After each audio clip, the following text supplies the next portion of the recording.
Stores. These buildings are a main feature in almost every city game on Roblox. So you may ask, PNX, why are you doing it? Your past 3 videos have literally been on things that other games don't do. And to that I say, there's now 32,000 people that want to play this game, and when I made buses there was only 100. So in this video, I'm going to be making the best store you've ever seen in a Roblox game.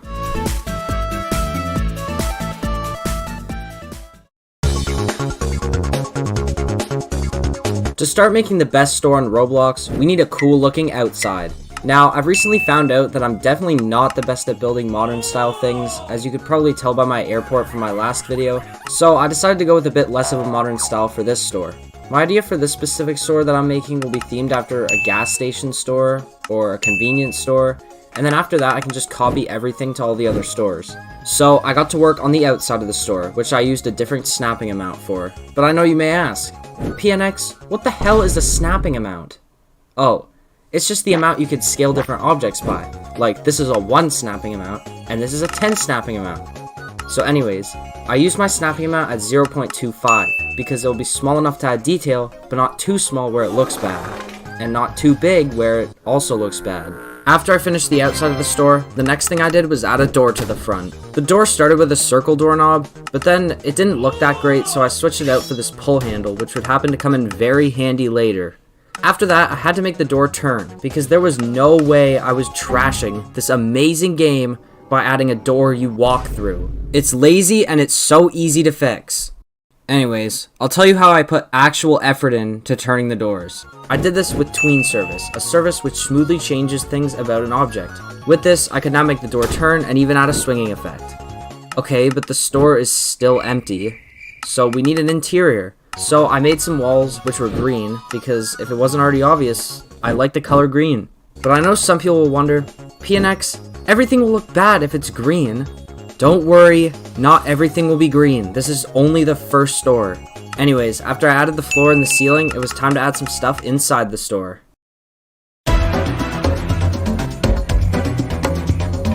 Alright, so this store needs some stuff. But what stuff? Well, how about a shelf with some drinks on it? Okay, but now we need to make it work, so I started by making the main store system, and here's how it works. When a player walks into a store, they'll have a shopping bag able to carry 10 items. When they click on an item, the drink in this case, it will go in their shopping bag. Then, this window will pop up on the side of the player's screen, which will show all the contents of their shopping bag. Anytime a player doesn't want an item, they can just click on the item to remove it. Then, they'll walk to a cash register and all their items will be checked out. Alright, so now it's time to make this system work. So, I started by making the window for the shopping bag, which will show the items, the total cost of those items, and the space you have left in your bag. Then, I added price tags over the items on the shelf so you can see how much they are and what the name of the item is. After that, I made the cashier counter and register with a total screen so you can see how much your bag costs. Then, I made the shelves auto restock so after a player takes the last item, the shelf will replace itself. And then after I made that, I improved the atmosphere of the store by adding a neon poster on the window, some lighting on the inside, and a small parking lot beside the store. Alright, but right now, the store didn't feel too realistic. It just kind of felt like a store from every roleplay game. So to fix that, I added a cashier, an animation for the cashier, and an animation for the cash register. Now it's real. Alright, so now I'm going to do something that I haven't done in any of my videos yet, and it's been really popularly requested on my last video, so it's going to be fixing this goddamn walk animation. Alright. So this break in the video is for making some new player animations. And yes, this includes the walking animation, but first, I made some other player animations, like a new idle, a run animation, because yes, I did add a sprint mechanic, and the long-awaited, after 7 videos of not adding it, the walking animation.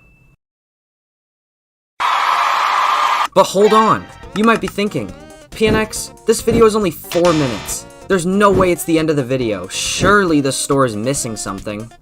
What would it possibly be missing? Well, right now there's only 2 jobs in the game, so maybe more of those? Yeah, I guess you're right. I think it's time to add more jobs, since the game has to release someday, and there has to be something for people to do.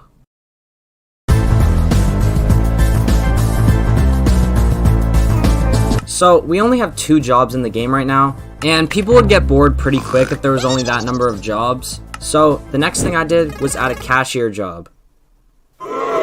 I know, it's generic, but I'll make it as fun as I possibly can, I promise. So what I first did was I copied the cashier's desk and I moved it over a bit to make a spot for the player to work.